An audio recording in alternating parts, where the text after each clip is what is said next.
خدا کو کسی نے کبھی نہیں دیکھا۔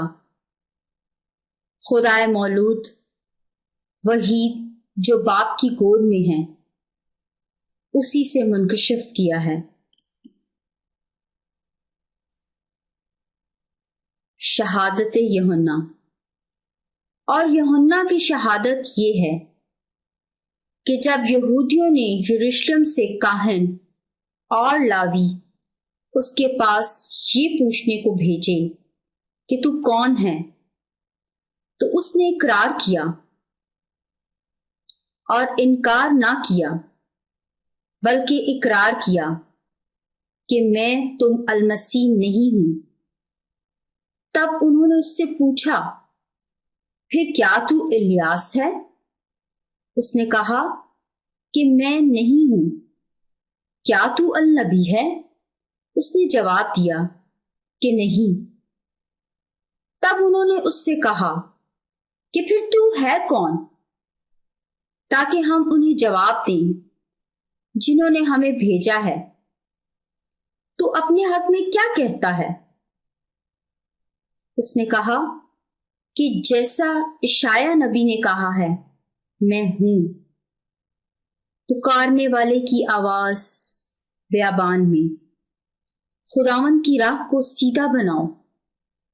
اور یہ جو بھیجے گئے تھے وہ فریسیوں میں سے تھے، اور انہوں نے اس سے سوال کر کے کہا کہ اگر تو نہ المسیح ہے، نہ الیاس، نہ النبی، تو پھر استباغ کیوں دیتا ہے؟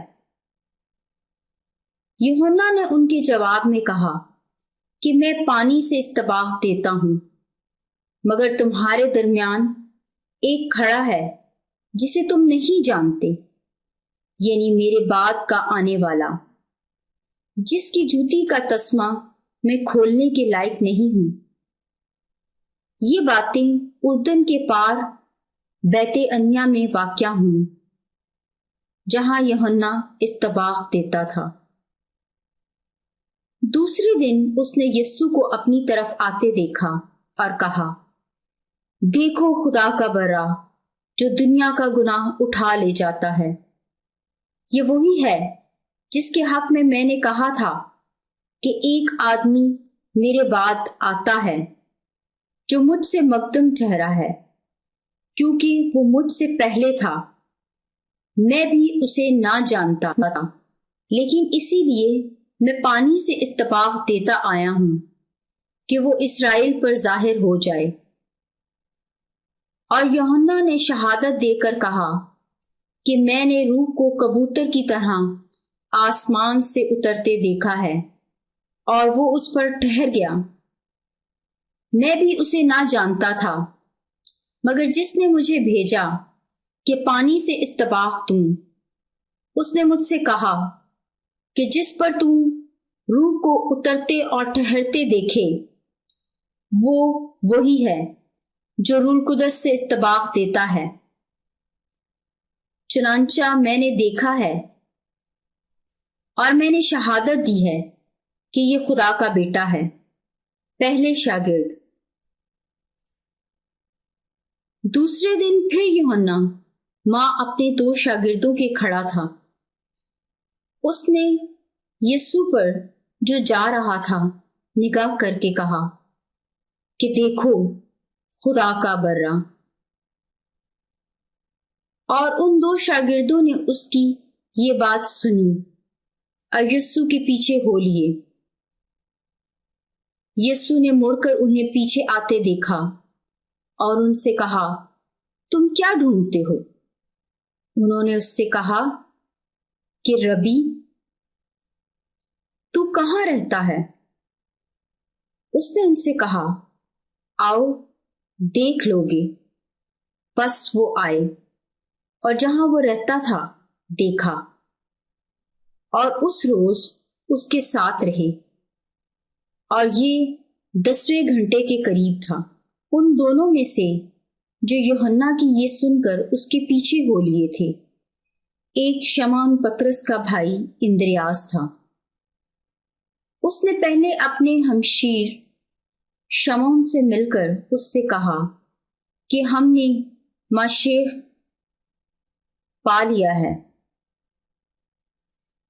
تب وہ اس سے یسوع کے پاس لایا اور یسوع نے اس پر نگاہ کر کے کہا کہ تو شمعون بن یونا ہے، تو کیفا کہلائے گا۔ دوسرے دن اس نے جلیل کو روانہ ہونا چاہا اور فیلبوس سے ملا، اور یسوع نے اس سے کہا کہ میرے پیچھے ہو لے۔ فیلبوس اندریاس اور پطرس کے شہر بیت سدا کا تھا۔ فیلبوس کو نتنیل ملا اور اس نے اس سے کہا کہ جس کا ذکر موسیٰ نے تورات میں اور انبیاء نے بھی کیا ہے، ہم نے اسے پا لیا۔ وہ یوسف کا بیٹا یسوع ناصری ہے۔ نتنیل نے اس سے کہا، کیا ناصرت سے کوئی اچھی چیز نکل سکتی ہے؟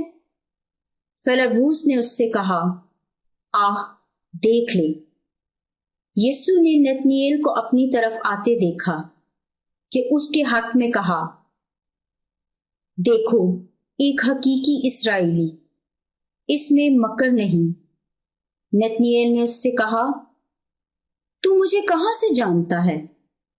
یسوع نے جواب دیا اور اس سے کہا، اس سے پہلے کہ فیلبوس نے تجھے بلایا، جب تو انجیر کے درخت کے نیچے تھا، میں نے تجھے دیکھا۔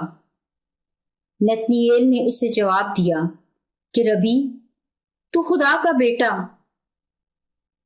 تو اسرائیل کا بادشاہ ہے۔ یسوع نے جواب میں اس سے کہا، کیا تو اس لیے ایمان لاتا ہے کہ میں نے تجھ سے کہا کہ میں نے تجھے انجیر کے درخت کے نیچے دیکھا؟ تو اس سے بھی بڑے بڑے ماجرے دیکھے گا۔ پھر اس نے کہا، میں تم سے سچ سچ کہتا ہوں کہ تم آسمان کو کھلا اور خدا کے فرشتوں کو اوپر جاتے اور ابن انسان پر اترتے دیکھو گے۔ انجیل مقدس کے وسیلے سے ہم سب کی خطائیں معاف کی جائیں۔ آئے مسیح تیری ستائش ہو۔